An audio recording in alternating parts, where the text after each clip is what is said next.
రాష్ట్ర వ్యాప్తంగా ఒక ప్రక్షాళన జరగాలని ప్రజలు ఏ విధంగా కోరుకున్నారో ఒక మంచి ప్రభుత్వం, ఒక మార్పు, నిజాయితీగా పరిపాలించేటప్పుడు ఒక నమ్మకం కలగాలనే ఉద్దేశంతో గౌరవ ముఖ్యమంత్రి గారు చంద్రబాబు నాయుడు గారు కానీ, గౌరవ ఉప ముఖ్యమంత్రి గారు పవన్ కళ్యాణ్ గారు కానీ ఎప్పటికప్పుడు మమ్మల్ని నిర్దేశించేది ఒకటే, కక్ష సాధింపులు కాకుండా ఎవరైతే తప్పు చేశారో వాళ్ళని ఎట్టి పరిస్థితుల్లో కూడా మనం వదలకూడదు, ప్రజలకి మనం జవాబు చెప్పాలి. గత 5 సంవత్సరాలు వీళ్ళు చేసిన అరాచకాలు మామూలు విషయాలు కాదు. ప్రభుత్వం నుంచి మీకు ఒక బాధ్యత చెప్పి ప్రజలు మిమ్మల్ని ఎన్నుకొని కీలకమైన శాఖలు పదవులు ఇచ్చినప్పుడు మనం సమాజానికి ఎంతో బాధ్యతతో పనిచేయాలి, విలువలతో కూడిన రాజకీయాలు చేయాలి. అది వదిలేసి స్వలాభం కోసం, కుటుంబ ఆస్తులు పెంచుకోవడానికి కోసం వ్యవస్థని దుర్వినియోగం చేసుకుని ఎవరు కూడా మమ్మల్ని ప్రశ్నించలేరు అనే అహంకారంతో వీళ్ళు చేసిన అవకతవకలు మామూలు విషయం కాదు.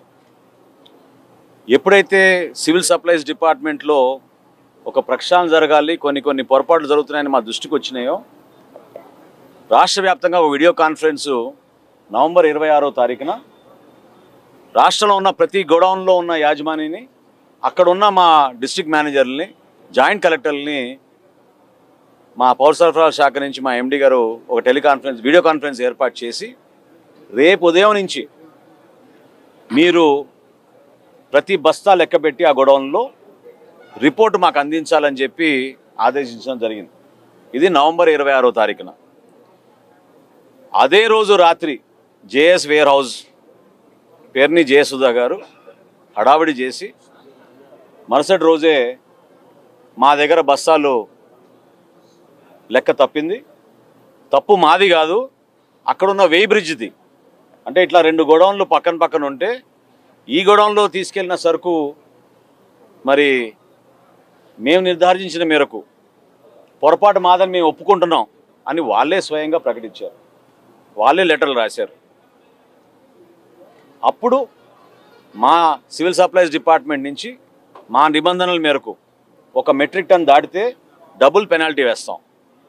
ఆ విధంగా నిర్ధారించి వాళ్ళని 1,71,00,000 రూపాయలు వాళ్ళు కట్టాలని, ఇమ్మీడియట్గా వాళ్ళపైన క్రిమినల్ కేసులు తీసుకోవాలని 27వ తారీఖున మా సివిల్ సప్లైస్ ఎండి గారు అక్కడున్న మా జిల్లా యంత్రాంగానికి, జాయింట్ కలెక్టర్ గారికి, ఎస్పీ గారికి ఉత్తరం రాయడం జరిగింది.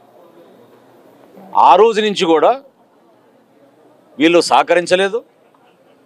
నోటీస్ ఇచ్చి మీ గోడౌన్ని మేము వెరిఫై చేయడానికి వస్తున్నామని జాయింట్ కలెక్టర్ గారు పంపిస్తే వీళ్ళెవ్వరు కూడా అక్కడ లేరు, సహకరించలేదు. చివరికి పంచనామా చేసి పోలీసుల సమక్షంలో గోడౌన్ తాళాలు పగలగొట్టి లోపలికి వెళ్ళి వెరిఫై చేసి రికార్డ్స్ అన్నీ కూడా సీజ్ చేయడం జరిగింది. మా దగ్గర ఉన్న లెక్కలు, అక్కడున్న స్టాక్ రిజిస్టర్లు, పక్క గోడౌన్లో ఉన్న స్టాక్ రిజిస్టర్లు ఇవన్నీ చెక్ చేసిన తర్వాత జాయింట్ కలెక్టర్ గారి రిపోర్ట్ మేరకు 378 మెట్రిక్ టన్నుల బియ్యం అక్కడి నుంచి మాయమైంది. దీనికి ఏం సమాధానం చెప్తారు?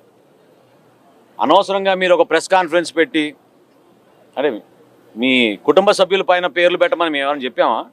మీ పేరే పెట్టుకోవచ్చు కదా, మీరు వ్యాపారం చేయొచ్చు కదా. మీరే 2021లో ఈ గోడౌన్ అప్పుడు ప్రభుత్వంలో ఉన్నారు కాబట్టి ఇన్వెస్టర్ గోడౌన్గా వీళ్ళు లాక్కుని ప్రభుత్వం నుంచి సంపాదించుకోవాలని ఓ దుర్మార్గమైన ఆలోచనతో చేసిన కార్యక్రమం ఇది. ఖచ్చితంగా ప్రక్షాళన జరుగుతుంది, కక్ష సాధింపు ఎక్కడ లేదు. గౌరవ ముఖ్యమంత్రి గారు పదే పదే చెప్తా వచ్చారు, జిల్లా యంత్రాంగాన్ని కూడా హెచ్చరిస్తూ వస్తా ఉన్నాం. జిల్లా ఎస్పీ గారిని కూడా మేము అదే కోరాం, విచారించండి. 378 మెట్రిక్ టన్నుల బియ్యం మాయమైందంటే ఎక్కడికి పోయింది? దీని వెనక ఎవరు? ఇక్కడి నుంచి సర్లు వెళ్ళినప్పుడు ఎక్కడికి వెళ్ళింది? కాకినాడకి వెళ్ళిందా, విశాఖపట్నంకి వెళ్ళిందా, కృష్ణపట్నంకి వెళ్ళిందా? ఇన్వెస్టిగేషన్ పూర్తి అవ్వాలి కదా. వీళ్ళే హడావుడి చేసుకుని వీళ్ళే డీడీలు కట్టేసి తప్పు మేమే చేసామని వీళ్ళు సొంతంగా నిర్ధారించుకుంటే దాంతో సరిపోదు. నేను తెనాల్లో ప్రెస్ కాన్ఫరెన్స్ పెట్టినప్పుడు కూడా చాలా క్లియర్గా చెప్పాను, ఇన్వెస్టిగేషన్ పూర్తి అవ్వలేదు, వాళ్ళు తొందరపడి ఏదో లెక్క నిర్ధారణకు వచ్చారని అనుకుంటున్నారు.